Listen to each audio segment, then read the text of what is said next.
Hello there everyone, welcome back to our channel. In today's video, you are going to see how to find someone's location by phone number. So let's get right into it. Just copy the phone number from your phone or in your Android device, and then head over to your browser.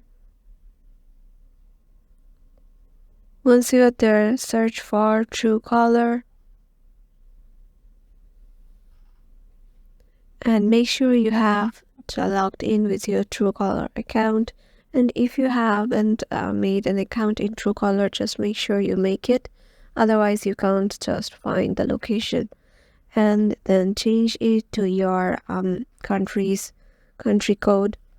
Suppose I'm changing it to this.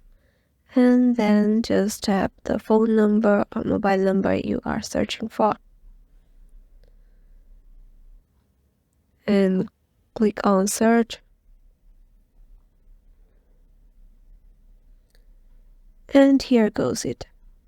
As you can see, the name is not available yet for this phone number, but the address of this number is in United States. It's written in here just under the phone number. And yeah, this is how you can just know the address or location of a specific phone number and find someone through it. Hope this video will help you out, and we'll see you in the next one.